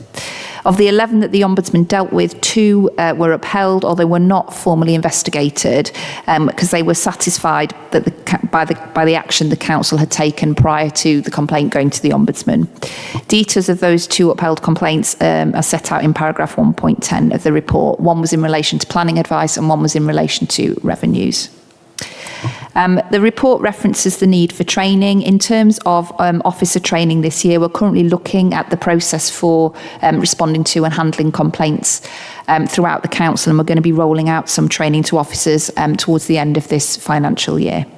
So unless you've got any specific questions, that concludes the update for the 2024-25 year. I'm not seeing any questions, so thank you very much for that one. And then we're moving on to the social value policy, which is also going to be presented by Fran. It is, thank you, Chair. Also present this evening is Paul Williams, who is our contract and procurement manager. He's sitting at the back, if you can give a wave, Paul. And this is his first committee meeting at the council. So they're not all as, I suppose, in depth as what occurred on the previous item. So the council's approach to social value historically has not been reflected through a strong policy position, but as part of our procurement function review over the last year or so, and the creation of our procurement strategy, there was an action coming out of that the council should introduce a social value policy and procedure to ensure that social value opportunities are maximised and that they align with the council's priorities. So social value is in effect the added value that contractors can offer to the council as part of a procurement process. And it can cover a number of things, including skills development, community engagement, youth programmes, education, local labour and environmental improvements, just to name a few. So currently, there is a legal requirement that a minimum of 10% weighting is given to social value in the evaluation of bids where the contract is above the procurement thresholds. Anything under threshold is caught by our council procurement rules, and we do still require an element of social value to be included as part of bids through our procurement processes as well. The minimum is 5% and it rises depending on the value of the contract. Historically, whilst the council, as I say, has asked for social value as part of its bids, it's not been as easy for contractors to understand exactly what it is the council are looking for when they're asking for social value in those bids being put forward. The hope is that this policy in the appendices sets out a framework of social value asks that aligns with council's priorities so that contractors can clearly see what is it the council are looking for when they're asking for a social value element of the bid. They can see what the targets are and they can select from that list of criteria projects or actions that they can put forward as part of their procurement bid. The policy itself provides an overview of social value and how the council will seek to secure it and how it will monitor it going forward. To be clear, once social value is bid for as part of the procurement exercise, if that contractor is then successful, KPIs will be put in place to monitor, so key performance indicators will be put in place to monitor the performance of the social value elements of the contract, and it will form part of the overall contract management for any specific contract. Ultimately, this document, the policy and the appendices will need approval by Cabinet, but we're sharing obviously with this committee in a consultative manner to see if the committee are happy with the approach that the council are taking. Any comments or thoughts can be fed through to Cabinet before they make that final decision. And I think it's set out in the report, it's really important when we talked on the previous item about limited budgets of the council, that where we're looking at those kind of non-statutory functions, which historically councils have had much more capacity and funding to deliver, that if they can be delivered through other means, such as through social value, it's a real benefit to residents, because I know in some of the contracts we already have, some of the social value offer that's being put forward is really, really positive in terms of local labour, in terms of offering training, skills sessions, CV writing sessions, all those kind of things which can be of real benefit and social value. So I shall leave it there, but if members do have any comments or thoughts, please share them, and Paul is here as well to answer any questions. Okay, I've got a question from Councillor Ellis. Thank you. And I'd like to say how much I welcome the fact that we now have this policy which goes beyond the statutory requirements. I would very much like this committee to review progress with regard to incorporating social value in the lower value contracts at a reasonable time in the future to give us enough opportunity to do that work. Thank you. So I had a couple of things. So first of all, I think it's really helpful to have a policy, and I'm assuming that all bidders will have to comply within a financial envelope anyway. So this is just another way of grading people on top of that. And I suppose is there going to be drawn up criteria that would show why one bidder had scored higher on the social value, and how it would be measured that it had actually been achieved, rather than people write wonderful things they're going to do and then they don't actually happen, which sometimes happens with some of the planning applications, doesn't it? That they come back later and say, oh no, we can't do that now after all. I'm looking at, do you want to come in on that, Paul? Or? Yep, I can try and answer that for you. So in terms of the operational approach, there'd be a singular question which points to a particular outcome on the policy, and then it's down to the supplier to pick one of the assessment criteria to say what they feel they can deliver on. That particular question will have the weighting that's appropriate, which is usually typically 5 to 10%. And with that question itself, it has its own evaluation matrix that will automatically justify what is a 5 out of 5, a 4 out of 5, and so on and so forth. And that has to be different to the other qualitative questions, because the nature of social value is everything they put forward is added value. What you'd be looking for is how they're going to implement it, how they're going to embed a culture, and how they're actually going to benefit the local area. So there is already a plan in place for that. And then it will be part of their contract to deliver that, will it? That's right, yeah. So as Fran suggested, there'll be KPIs in place, and it'll be down to the council to manage the contract to make sure they're following through with what they'd put forward. And the point of the actual question itself, it does ask them to set out a project plan as to how they will deliver the social value as well. So there'll be a combination of working between the council and the supplier. Thank you. And any other questions? Nope. You're next as well, aren't you? Sorry, I'm trying to open my agenda.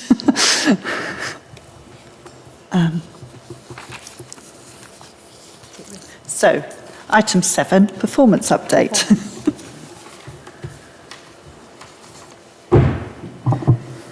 Thank you, Chair. So this is the performance report covering Q2. So this is going back to the summer, June to September. The report starts out by setting out actions on the annual delivery plan. So there are 52 actions currently included on our annual delivery plan, spanning 6 themes. That's customer experience and communities, smarter working, depot modernisation, Gedling growth, leisure transformation, and our governance control framework.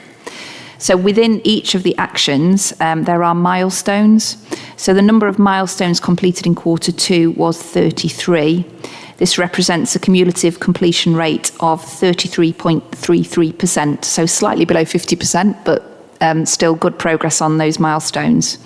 And the table in paragraph 2 sets out the number of completed milestones to date, and also the expected number due in Q3 and Q4. So it's quite a significant increase in Q3 of matters to complete, and then it reduces slightly in Q4. In relation to achievements in Q2, so paragraph 3.1 details some of the achievements from Q2, but particularly bringing your attention to between July and August, our programme Consultants Mutual Ventures led a targeted engagement and consultation campaign with key stakeholders to support the development and themes for the Carlton Town programme, which we've just talked about. Work towards the local plan also took place with the issues and options consultation, which concluded in September and attracted over 1,500 responses, so really good response rate to that consultation. The white space waste management system was successfully released for operational use in municipal waste across the summer, and that's really starting to bear some fruit now in terms of that performance and complaint rates in the waste area. Also, demolition of the depot shed commenced, and that did complete towards the end of Q2, beginning of Q3. Again, quite a key achievement in terms of the assets and infrastructure risk of the council. The initial design of the new council website was completed in Q2. It has subsequently been launched, which you'll be aware of. And also the customer relationship management system implementation commenced in the summer, and we're seeing some real progress on that area as well now.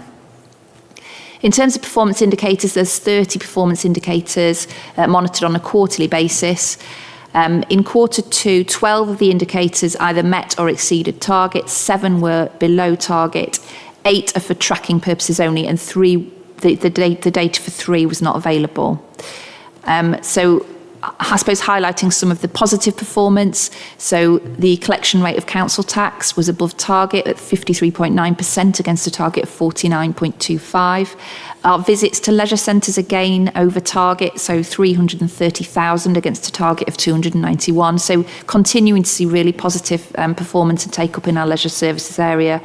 And percentage of major planning applications processed within 13 weeks was again 100% against a quarter of 92, so really positive.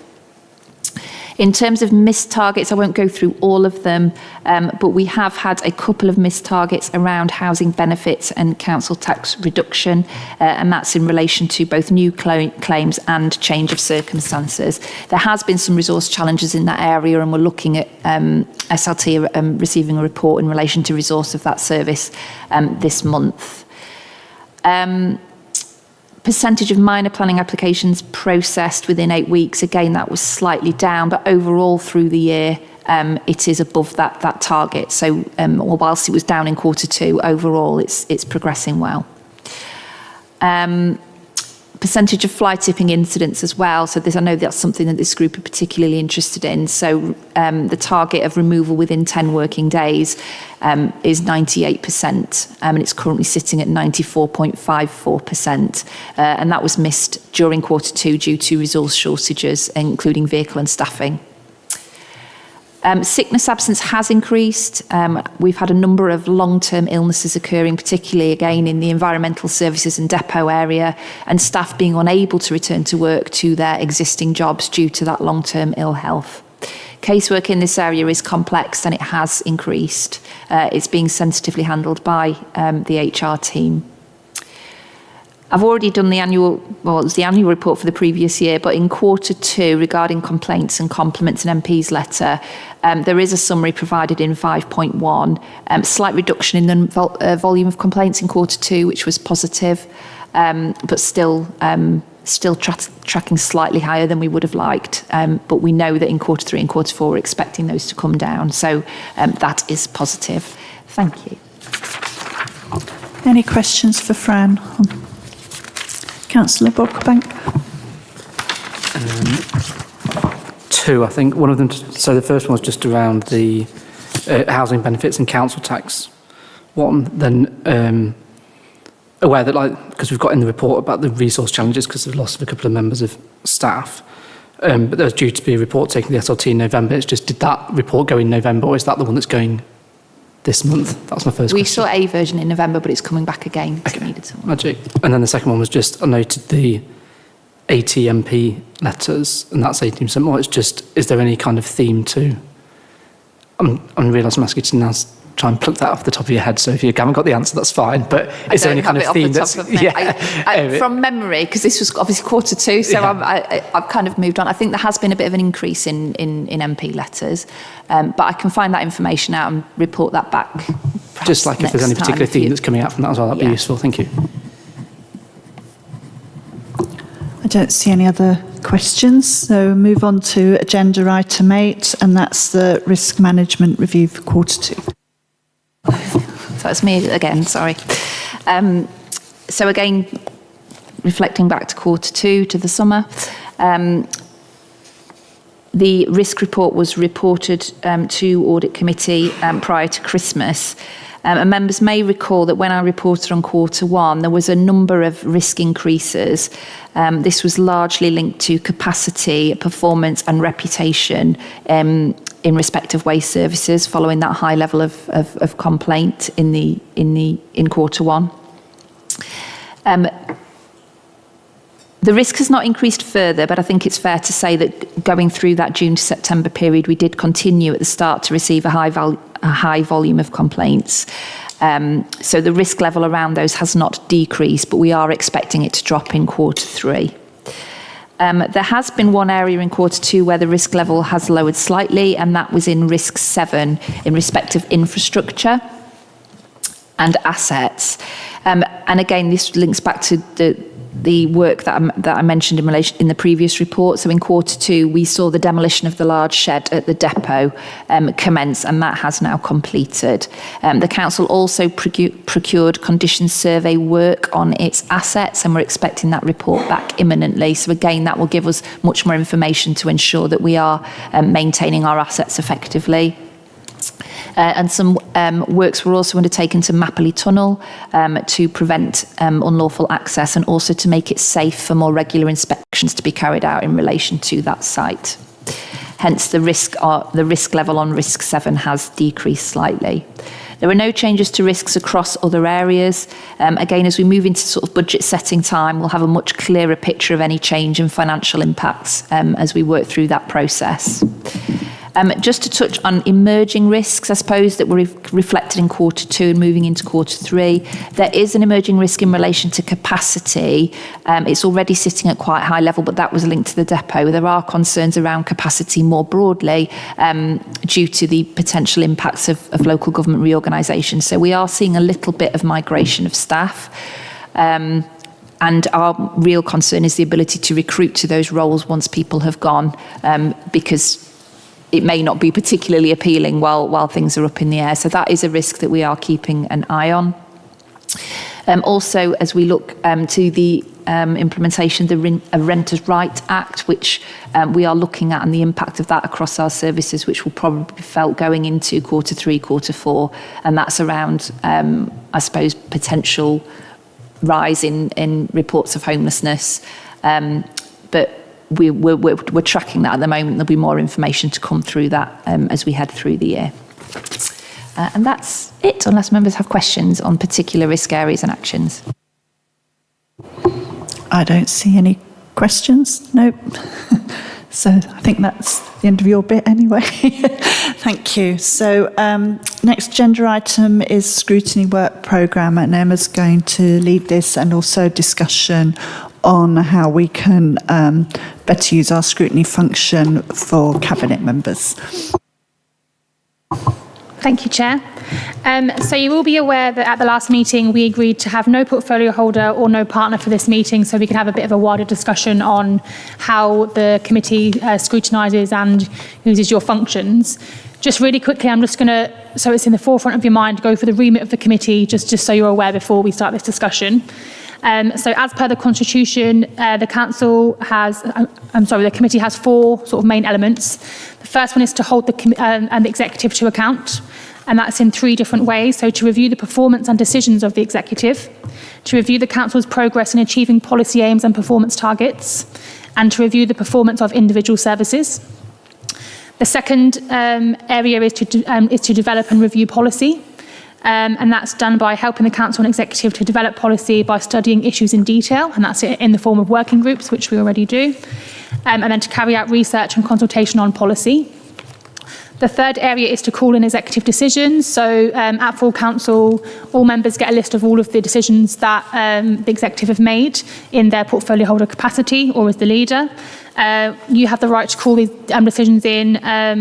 They've not been implemented yet, to see if there's a need for the decision to be reviewed. And then the final way is to hold others to account. So that's in 2 different sort of points.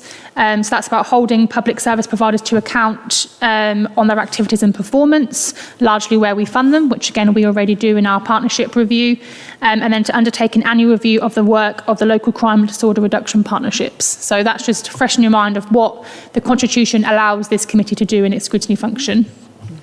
At the last meeting, we had a brief discussion on about portfolio holders coming, what they do, how long the updates are, what would be in the best interest and the best value for the portfolio holders and for the committee.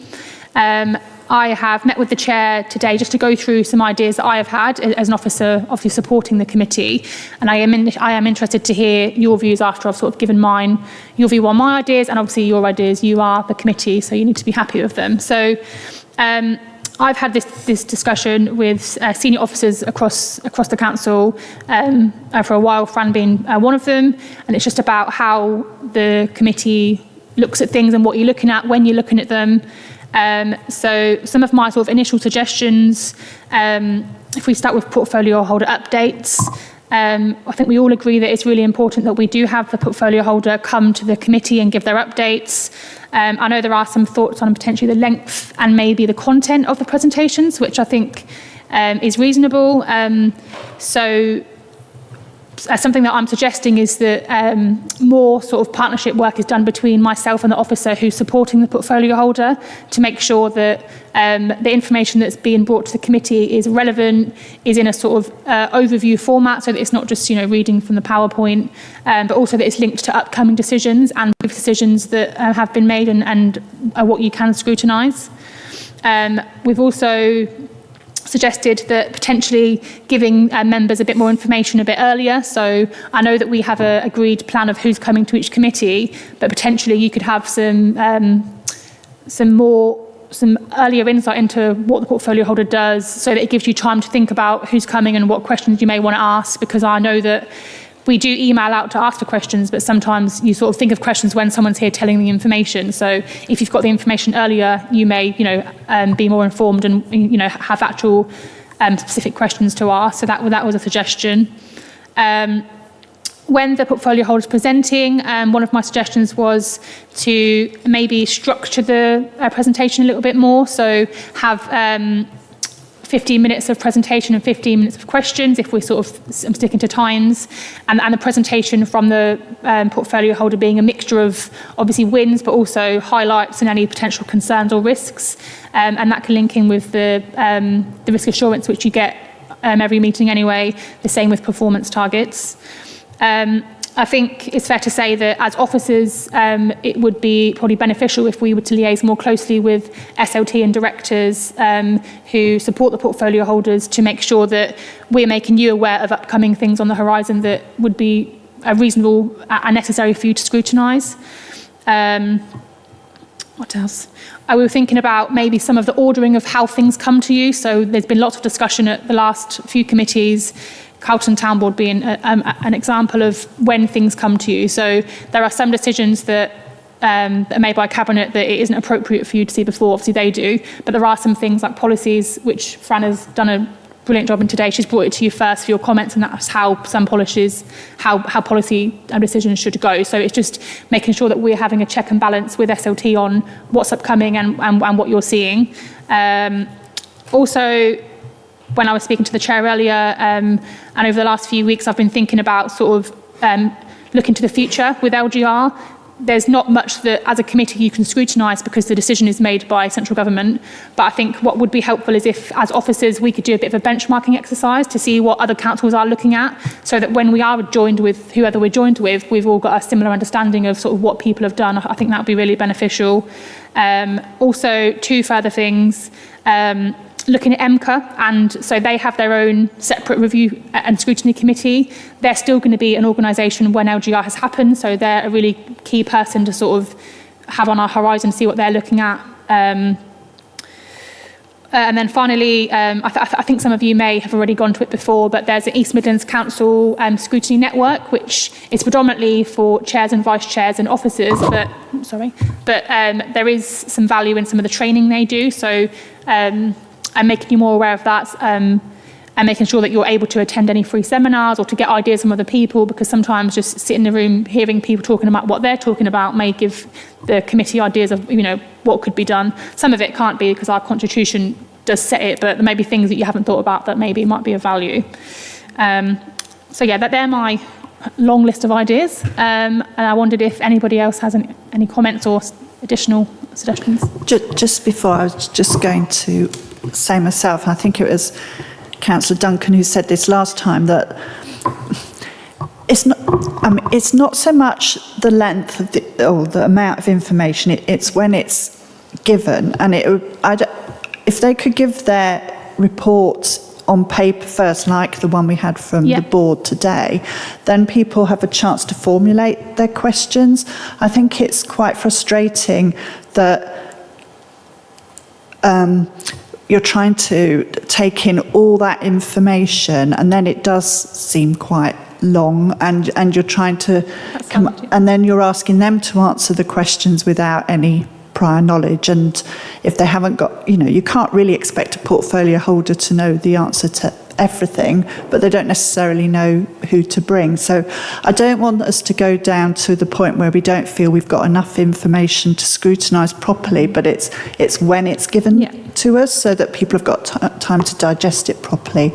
And in terms of the idea of some things coming here before they go to Cabinet, I think that's a really good idea, that people could feed in their views, recognising it's still Cabinet who's going to make the decision, but sometimes it's easier to give your opinion or raise some concerns in advance rather than just criticise it afterwards. But it shouldn't be that it then means people can't scrutinise if they make a decision that we're then thinking, well, why did they make that decision? So I don't know if other people have got points they might want to raise. So Councillor Smith was first, then Councillor Duncan. Thank you, Chair, and thank you, Emma, for the work you've done on that. I think bringing some structure to it is quite important. Some Cabinet members can speak at length about a lot of things, and some present differently. So I think having a structure of where that's time limited, I think, would be beneficial. But also at the end of every meeting, the portfolios are very broad, and at the end of the meeting before we're going to meet Cabinet Member X, who's responsible for A to D, maybe asking committee members what if part of that portfolio is important to their residents at the time, so that's more of the focus rather than, Viv's portfolio is huge, and Marge's are, rather than talking about the whole thing. That doesn't prevent members asking a question about something that's not presented, of course, but just to try and hone in on the things that matter to residents at that time would be quite useful. And seeing the information in advance definitely is helpful as well. Thank you. Just on the work programme as well, your list, I'm sorry, forgive me, I'm on my phone because the new laptop died. We need plugs in here, Fran, by the way. Work programme, paragraph 1 lists loads of stuff, which is interesting. Can we meet as a committee or put LGR on the work programme for like April, May? Once the government feedback in March, we should have an inkling of where Gedling's going to go or what part of Gedling's going where. And then to work with Cabinet or whomever officers to understand the engagement piece. What I'm really worried about, genuinely, is if you represent a rural area of the borough and you're about to jump into the city, we need to know that the city understand those issues like flooding and stuff. I know that's a county matter, but that's the only one I could think of. Green belt stuff then. And understand how that work's going on with the transition. That can't start till we know what the government say in March, but just to flag that. Thank you. Councillor Duncan, wasn't it? Sorry. No, thank you. Just some thoughts. My experience of having portfolio holders in has been very much that they've come in and done a presentation on what their portfolio does. And I think we need to focus on what they have done, and maybe we could get a list of the decisions that have been taken within that portfolio since the last time we saw them. Maybe weighted by importance, some method, either in value or community value.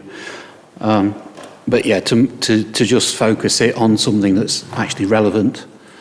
The other thing might be worth looking at is I believe the LGA has guidance on how scrutiny should be done, recommendations. So maybe we should look at that in detail and see what we can take from that. The other thing I would raise outside of the portfolio holder programme is these reports that we get, no offence, Fran, but reporting on Q2 when we're in Q4. What is the point? Whenever I've raised an issue on these reports, it's, oh, well, that was all sorted out in the following quarter. Well, there's no point asking the question if it's been sorted out in the next quarter. There's no point bringing a report 2 quarters old for us to scrutinise. So, I mean, I don't know, maybe we should look at when the committee meetings are held so that tonight we'd be looking at Q3, not Q2, and it would actually have some point to it then. Sorry, can I come back on that, Chair? I think I forgot to add that into my one of my suggestions. It was on my notes, sorry, I think I wrote too much and I was trying to sort of highlight it. That was one of the things that we discussed. In some ways, it will be how the meetings are scheduled, that because a cabinet is every month and we're every 6 to 7 weeks, we can try and do that better.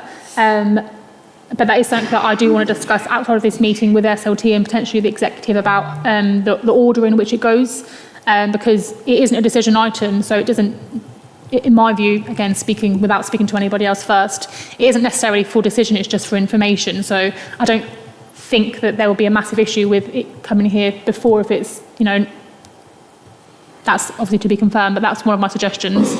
And I have had discussions about this in the past, but I agree, and I think Fran and Mike, from coming here and giving updates and having to think about what's been done since, I know that it's confusing, and I would completely agree with that. So yeah, that was something on my list.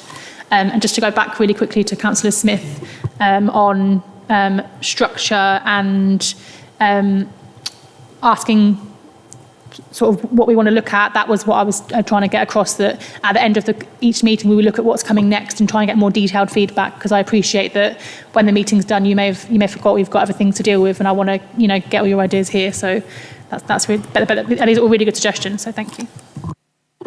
Councillor Pope.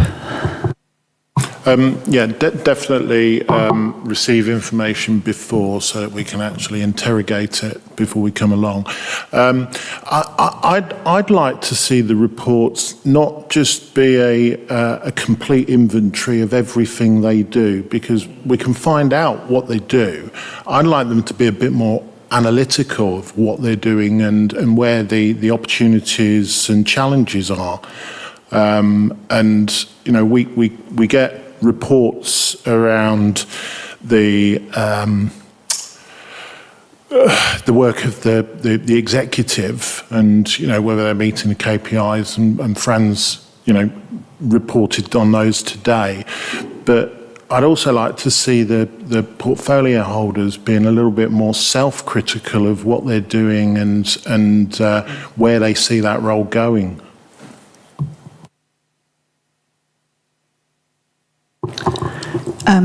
Councillor Brockbank. Thank you. Councillor Pope raised one of the points that I was going to raise there was around, bringing, it's always good to hear about the good things that are going on and the positives. Is that someone sat nav? Oh, we have. It was just around identifying what they think their highest risk areas are, because it is a sort of, I wouldn't necessarily call it a safe environment, but it is a space for us to have those open conversations. And if they're coming and saying, these are what I think our biggest risks are, but here's what we're doing about it, that's part of the function of why we're here, is then to have that as a two-way conversation. I think having a bit more of that sort of introspection come in, it would really help. And I know it's not easy to do, but it would be helpful, I think, from a committee perspective, because, like I say, when we just hear about everything that's going on, it's a lot to then take in, to then try and, like Councillor Pope said, that you're trying to take it on at the same time as then formulating your questions. Whereas if you've got something that's a bit more specific and analytical, it's much easier to then shape your questions and maybe even give them an advance if we've got a bit more heads up. And then just agree with Councillor Smith's suggestion around the local government reorganisation, again, suggestion was around obviously the decisions around that are being taken down in London by very important people. But I think it'd be useful to come here to then find out, once that decision is made, it, like you say, that thing of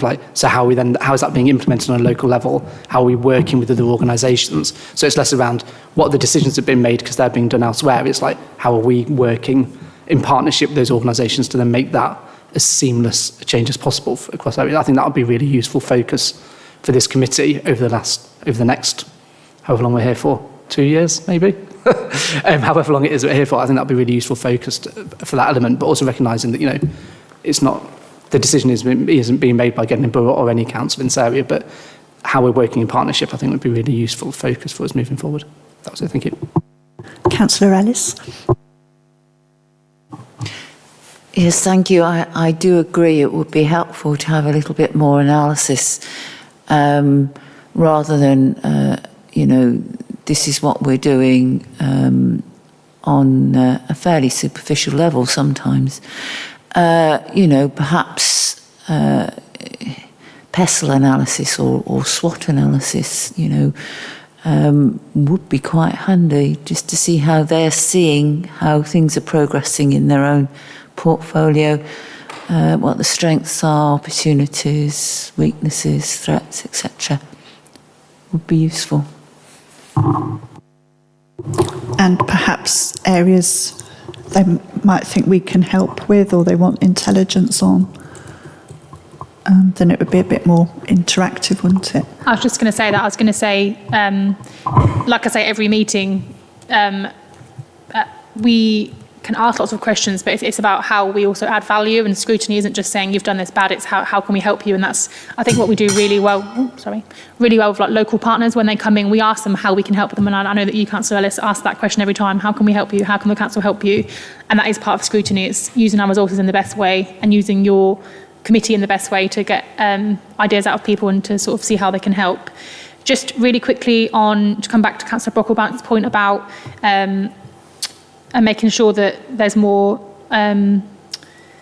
sort of data-driven analysis. I think one thing I did forget to mention, which happens generally anyway, but it's making sure that there is always an officer here that can answer relevant questions, because we can't expect a portfolio holder to know every single thing about their portfolio in depth, all the risks, all the opportunities. That is maybe a bit, above their area of expertise.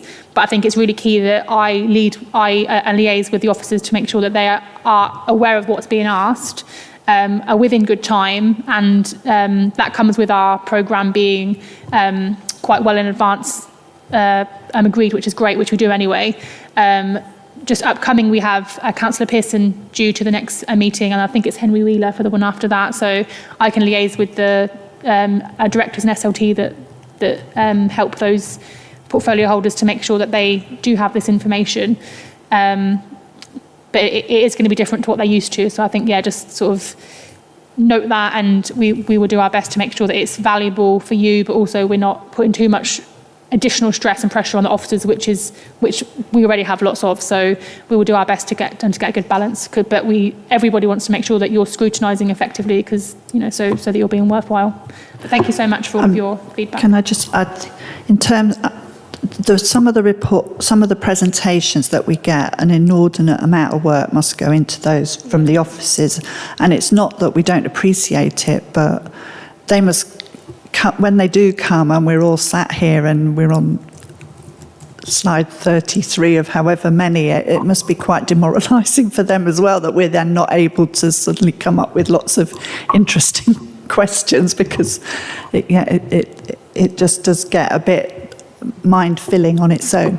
I was just thinking, in terms of Councillor Pearson coming next time, knowing what came up last time, I would suggest we ask that if she's talking about events that are planned for the year, she's able to give a bit of a calendar and heads up about which wards they're in and how councillors could help both promote them and with their delivery, because certainly that's what came up last time. If people have got any other suggestions of things they'd like to hear, then either say now or email them into Emma after the meeting. Councillor Maltby. My question's actually been replied to, so thanks, Emma. So I'll just take this opportunity to apologise on behalf of Apple Technologies and AI for the rude interruption to Councillor Brocklebank. Well, as long as you're really here and it's not an AR-generated image of you.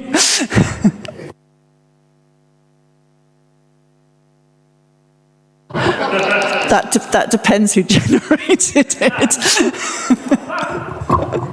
Sorry. I haven't been notified of any other business. Is there anything else? No. So thank you everyone for attending, and the meeting is now over. Thank you.